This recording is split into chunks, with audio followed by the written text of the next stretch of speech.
લક્ષ્ય ન્યૂઝ, એક નજર, એક લક્ષ્ય. રાજકોટ જિલ્લાના ધોરાજીમાં ભક્ત શ્રી તેજાબાપાના પીપળે ધ્વજા કાર્યક્રમ યોજાયો.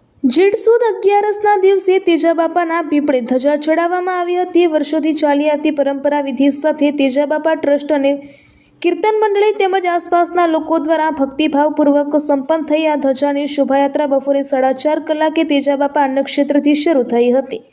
કીર્તન મંડળી સાથે નીકળેલી આ શોભાયાત્રા તેજાબાપાના પીપળે પૂર્ણ કરવામાં આવી હતી. ત્યાં તેજાબાપાના પીપળે મહાઆરતી કરવામાં આવી હતી અને ધજા ચડાવવામાં આવી હતી.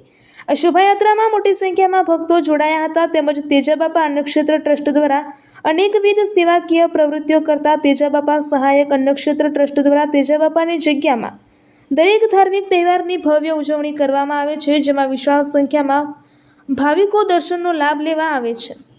આ તકે તેજાબાપા સહાયક અન્નક્ષેત્ર ટ્રસ્ટના પ્રમુખ R.K. કોયાણી અને સુરેશભાઈ વઘાસિયા અને તેજાબાપાની જગ્યાના ટ્રસ્ટીઓ કાર્યકરો દ્વારા આ કાર્યક્રમને સફળ બનાવ્યો હતો. તેમજ સંસ્થા દ્વારા અનેક સેવાકીય કાર્ય કરવામાં આવે છે, જેવી કે શબવાહિની સેવા, 365 દિવસ અન્નક્ષેત્ર તેમજ નિઃશુલ્ક નેત્ર નિદાન કેમ્પ, નિઃશુલ્ક કીર્તન, જન્માષ્ટમી ઉજવણી, અન્નકોટના દર્શન, જૂનાગઢ શિવરાત્રિના મેળામાં અન્નક્ષેત્ર તેમજ દર પૂનમે રાત્રે કીર્તનનું આયોજન કરવામાં આવે છે. તેમજ દરેક તહેવારની અહીંયા ભવ્યથી ભવ્ય ઉજવણી કરવામાં આવે છે.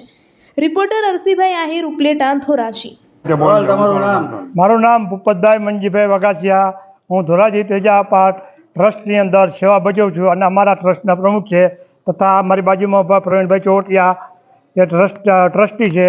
આજ રોજ જેઠ સુદ 11ના રોજ દિવસે તેજાબાપાની જગ્યાની અંદર અમે ધ્વજારોહણનો કાર્યક્રમ રાખ્યો છે. આ ધ્વજારોહણનો ઉત્સવ અમે એ રીતનો ઉજવી છીએ કે તેજાબાપા હયાતીમાં ગઢડા બુઢા ધોરાજીના જે હતા તેઓને ચારધામની યાત્રા કરાવેલ. તે યાત્રા પૂર્ણ થઈ જેઠ સુદ 11ના દિવસે તેજાબાપાના પીપળે પૂર્ણ થયેલ છે.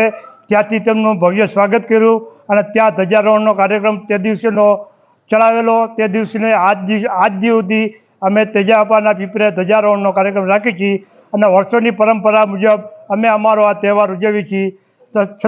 તથા તેજા ભગતની જગ્યાની અંદર અમે નેત્ર નિદાન કેમ્પ તથા અન્નક્ષેત્ર તેમજ સેવાકીય અનેક પ્રવૃત્તિઓ કરી છીએ. આફત આવે ત્યારે અમે સરકારના કહેવા મુજબ અમે એના આદેશનું પાલન કરી અમે જે સેવાકીય અમે બજાવી છીએ. તથા ભવનાથની અંદર મહાશિવરાત્રિના મેળાની અંદર અમે 4 દિવસ અન્નક્ષેત્ર હાબેહૂબ હાકી છીએ.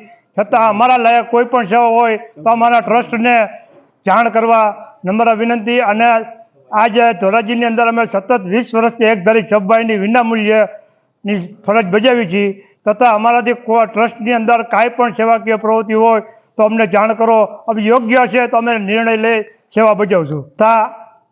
તથા ધોરાજીની અંદર રામજી ભગત, તેજાબાપાના શિષ્ય રામજી ભગત જ્યારે હયાત હતા તે દિવસની અમારા કીર્તન મંડળી ચાલે છે. એ કીર્તન મંડળી પરંપરા મુજબ આજની તારીખમાં હજી ચાલુ જ છે અને વિનામૂલ્યે જે કોઈ કે અમે ત્યાં કીર્તન કરવા જાય છીએ. લોટી ઉત્સવ, માળા પેરામણી, વર્ષી કીર્તન જે કહે એ અમે કીર્તનની સેવા બજાવી આપીએ છીએ.